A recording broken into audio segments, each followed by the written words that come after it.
너 인자야, 너희 백성 중 자기 마음대로 예언하는 여자들에게 경고하며 예언하여 이르기를, 주 여호와의 말씀에 사람의 영혼을 사냥하려고 손목마다 부적을 꿰어매고 키가 큰 자나 작은 자의 머리를 위하여 수건을 만드는 여자들에게 화 있을진저, 너희가 어찌하여 내 백성의 영혼은 사냥하면서 자기를 위하여는 영혼을 살리려 하느냐? 너희가 두어온 금 보리와 두어 조각 떡을 위하여 나를 내 백성 가운데서 욕되게 하여 거짓말을 고지 듣는 내 백성에게 너희가 거짓말을 지어내어 죽지 아니할 영혼을 죽이고 살지 못할 영혼을 살리는도다. 그러므로 나 주 여호와가 이같이 말하노라. 너희가 새를 사냥하듯 영혼들을 사냥하는 그 부적을 내가 너희 팔에서 떼어버리고 너희가 새처럼 사냥한 그 영혼들을 놓아주며 또 너희 수건을 찢고 내 백성을 너희 손에서 건지고 다시는 너희 손에 사냥물이 되지 아니하게 하리니 내가 여호와인 줄을 너희가 아니라. 내가 슬프게 하지 아니한 의인의 마음을 너희가 거짓말로 근심하게 하며 너희가 또 악인의 손을 굳게 하여 그 악한 길에서 돌이켜 떠나 삶을 얻지 못하게 하였은즉 너희가 다시는 허탄한 묵시를 보지 못하고 전복도 못할지라. 내가 내 백성을 너희 손에서 건져내리니 내가 여호와인 줄을 너희가 아니라 하라. 오늘 말씀은 자기 백성을 악에서 건지시는 하나님이라는 제목으로 말씀을 전하겠습니다. 오늘 본문에는 이제 애언을 하는 거짓 여자 선지자들에 대한 이야기를 합니다. 그런데 그들이 어떻게 사람들의 마음을 빼앗느냐, 부적이나 또는 점술, 애언 이런 걸 가지고 사람들의 마음을 빼앗아갔다라는 이야기를 하고 있습니다. 그러면서 하나님께서는 오히려 그들의 주술과 부적과 이런 것들 속에서 그런 것들을 다 너희 손에서 빼앗아서 내 백성이 거기에 속지 아니하도록 내가 지키겠다, 이런 말씀을 하십니다. 그러면서 오늘 본문을 통해서 우리가 좀 기억할 필요가 있는데요. 구약 성경의 그 출애굽기에서부터 보면 10계명이 주어지는데 그 10계명이 구체적으로 주어지는 상황들은 여호와의 이름을 망령되이 일컫지 말라는 그 두 번째 계명과 관련되어서 이것이 적용되어지는 말씀입니다. 그러니까 하나님께서는 당신의 백성을 말씀으로 인도하셨고 또 그들과 함께 하셨던 것이지 어떤 주술적인 행위나 또는 어떤 그 부적이나 이런 것들을 통해서 역사하지 않는다라는 겁니다. 그런데 사람의 종교적 심성을 이해할 필요가 있습니다. 실제로 이스라엘 백성들이 계속해서 넘어졌던 게 뭐냐면 하나님께서 베푸시는 기적과 이런 것들은 봅니다. 그런데 그 다음에는 안 보이거든요. 그러니까 눈에 보이는 어떤 걸 자꾸 찾으려고 하는 것이 이스라엘 백성들의 문제였고 사람들의 심성입니다. 그래서 우리나라도 그렇지 않습니까? 뭐 부적을 갖고 다니시는 분들도 꽤 있는 걸로 제가 보기도 했었습니다만, 또 어떤 분은 보니까 차에다가도 부적을 붙여놓기도 하고요. 또 어떤 사람들은 뭐 속옷에다 집어넣기도 하고 뭐 이런다고도 합니다. 그런데 이제 종교적인 요소는 이렇게 가고요. 또 뭐 운동선수나 이런 사람들의 이야기를 들어보면 그 사람들이 이렇게 징크스라는 게 있다고 합니다. 그래서 이걸 하면 잘 될 것 같아서 자꾸만 그런 것들이 늘어가거든요. 바로 그런 부분들이 다 인간의 그 연약함이라는 것이죠. 그래서 이 우상숭배자들 또는 이렇게 거짓 애원하는 이런 사람들은 이런 걸 가지고 자꾸 사람들의 약함을 공격합니다. 그래서 이것을 가지고 사람의 영혼을 사냥하는 자다. 오늘 성경은 그렇게까지 말을 합니다. 마치 새를 사냥하고 올무를 놓은 것처럼 사람들에게 어떤 주술과 부적과 이런 것들을 통해서 사람들의 거기에 당할 수 있도록 그렇게 합니다. 그런데 이들을 향해서 주님께서 뭐라고 이야기하느냐? 떡 한두 조각 때문에 너희가 그렇게 한다라는 겁니다. 그러니까 자기들의 어떤 삶의 생계를 위해서 또는 조그만 이익을 위해서 사람들의 영혼이 피폐해져 가는 것을 아랑곳하지 않는 것에 대한 하나님의 심판을 이야기를 하고 있는 내용입니다. 그러면서 오늘 우리에게 말씀을 하고 있는 내용들이 있죠. 오늘 우리가 교회 안에서도 사실 이런 부분들을 잘 적용을 할 필요가 있겠습니다만 글쎄요, 뭐 제가 최근에는 본 적이 없습니다만 과거에는 그런 걸 본 적이 있는데요. 과거에는 여자분들이 기도를 좀 하시는 분들이 자기의 그 골방에 기도처를 마련해 놓고 기도받으러 오라고 합니다. 그러면 거기 뭐 같이 기도하는 것까지는 이해한다고 하십시다. 그런데 거기서 그치지 않더라고요. 기도값을 받더라고요. 그래서 이런 것들이 도대체 무엇인가 하고 굉장히 불편했던, 또 옳지 않음을 이야기했던 적들이 있습니다. 만일 여러분 이런 부분들도 문제가 됩니다. 우리가 교회 안에서 목사님이나 누구에게 기도해 달라고 하는 거 여러분 귀한 일입니다. 그리고 함께 기도하는 일은 귀한 일입니다. 그런데 마치 성도들이 그것이 우상에게 또는 그 무당에 가서 기도를 받고 뭔가를 하는 것 같다, 이렇게 가는 것은 잘못된 신앙입니다. 그리고 심지어 기도값까지 내기도 하더라고요.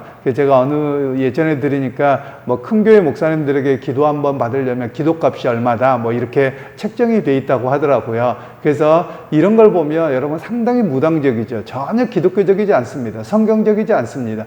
그런데도 불구하고 사람들은 대형 교회나 이런 데에서 보면 이런 마음에 속고 있다라는 것이죠. 사실은 성경에서는 그런 모든 것들을 강하게 비판하고 있는 내용들입니다. 오히려 그들의 영혼을 피폐하게 만든다라는 겁니다. 제가 어제도 말씀을 드렸지만 목회자들의 역할들이 뭐냐면 우리가 제사장의 역할이 아니라 성도들을 그리스도께로 온전히 안내하는 안내자의 역할입니다.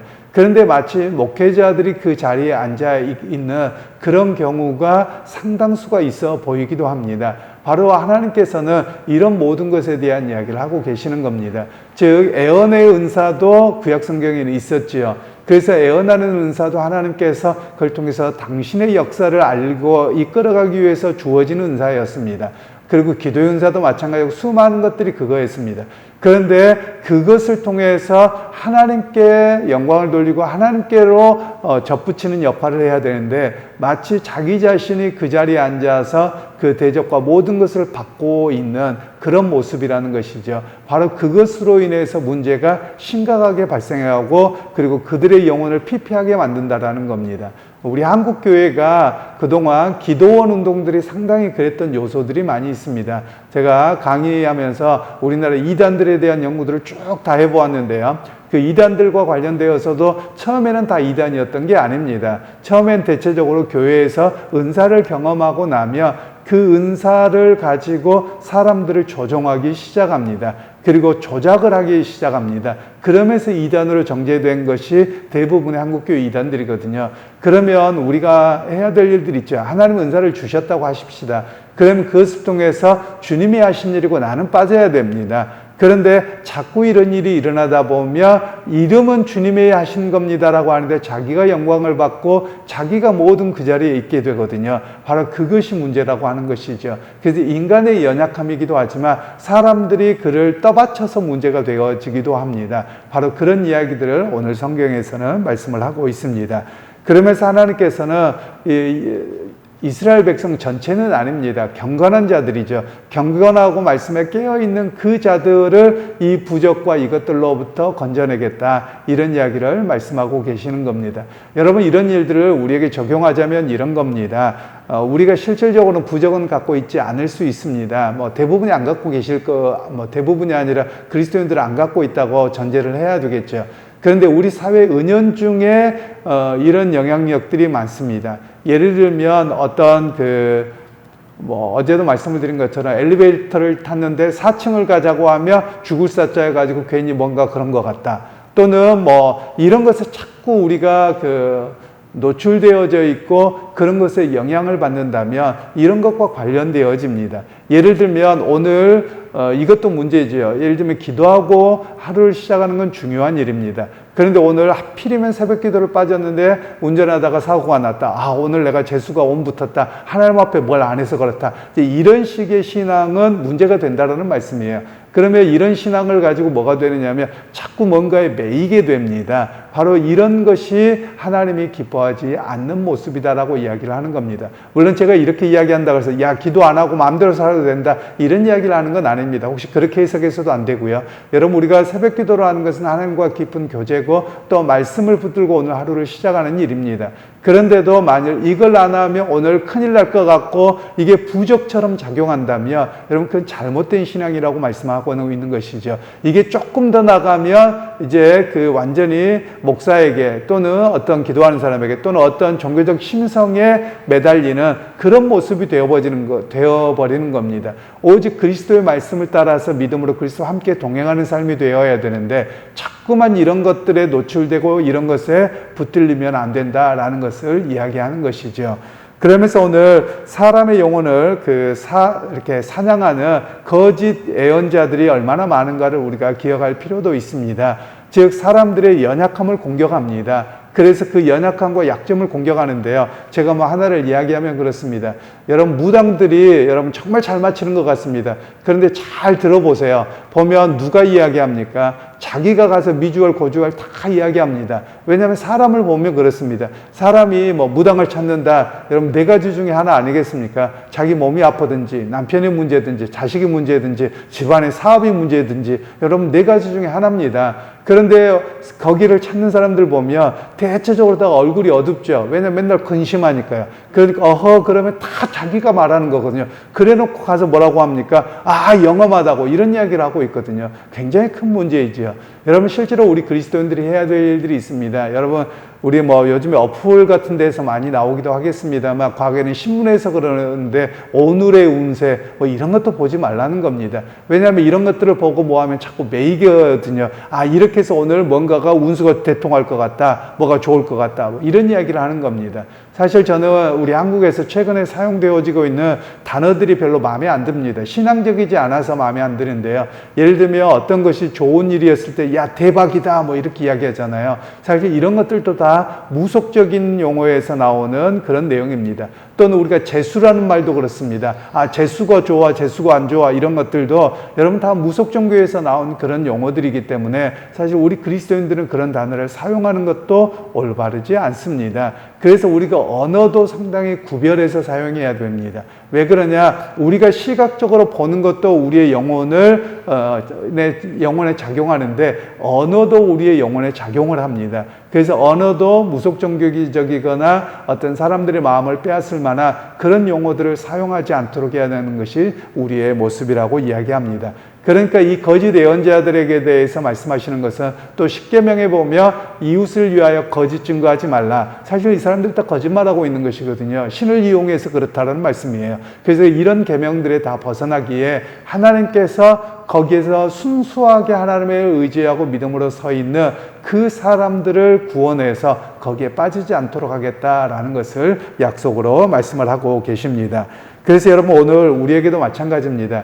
여러분 사람들은 말이나 여러 가지 눈에 보이는 것에 의해서 쉽게 무너집니다. 그러나 여러분 우리 그리스도인들은 하나님께서 눈의 형상을 만들거나 무엇을 하지 말라고 하셨거든요. 그런 이유가 무엇 때문이냐? 사람은 종교적으로 그런 우상에 빠지기가 쉽습니다. 기본적으로 인간의 모습이 그렇습니다. 자기에게 문제가 생기면 지푸라기라도 자꾸 심정 때문에 자꾸 그런 것에 빠지게 되거든요. 그래서 아예 처음부터 그런 것들을 차단해야 되고 주님의 말씀을 내가 붙들고 의지하고 살아갑니다. 이런 고백이 우리 고백이 되어야 함을 말씀하고 계시는 것이지요. 그러기 여러분 오늘 하루의 삶 속에서도 우리가 기억할 것이 있습니다. 주님이 나를 선택하셨고 나를 부르셨다면 주님께서 나와 함께 하십니다. 그러면 우리 눈앞에 벌어지는 여러 가지 사회적 현상이나 또는 내 개인의 사고 날 수도 있고 발목 삘 수도 있고 여러 가지들이 있을 수 있습니다. 재수 없어서 그런 게 아니고요. 살다 보면 그럴 수 있습니다. 실수가 될 수도 있고 도로가 잘못되어서도 그럴 수도 있고 그냥 일어날 수 있는 일입니다. 그러기에 우리가 그냥 일어날 수 있는 일을 가지고 신앙적으로 너무 어떻게 좀 깊이 해석해서 다른 쪽으로 빠지지 않아야만 하겠습니다. 그래서 여러분 오늘 우리의 하루의 삶 속에서도 주어진 일을 최선을 다하고 또 오늘 또 주님께서 내게 주신 날이기에 오늘 또 믿음으로 주님의 약속을 기대하고 살아갑니다. 또 주님 의지하고 오늘 또 믿음으로 살겠습니다. 이런 모습이 우리의 참 신앙으로서는 오늘 하루의 모습이 되기를 주님의 이름으로 축원합니다. 하나님 오늘 또 우리에게 은혜 주셔서 우상들의 영향력이 얼마나 큰지 또 사람들의 눈에 보이는 부적과 또 여러 가지에 의해서 얼마나 마음을 빼앗기는지 또 이스라엘 백성들이 어두운 시기에 더 거기에 몰두했던 모습도 보았습니다. 하나님 오늘 우리도 이런 우상으로부터 벗어나게 하시고 부적과 눈에 보이는 이적과 여러 가지 현상을 통해서 우리의 영혼을 피폐하게 하는데 우리는 말씀을 따라서 살아가기 위해 오늘도 주께서 우리와 함께 동행하심을 믿고 살아갑니다. 오늘 하루의 삶 속에서도 우리와 동행하여 주시고 하나님 눈에 보이는 것에 속거나 무너지지 아니하도록 성령을 통해 말씀을 기억나게 하셔서 온전히 우리를 붙들어 주옵소서. 예수님의 이름으로 기도하옵나이다. 아멘.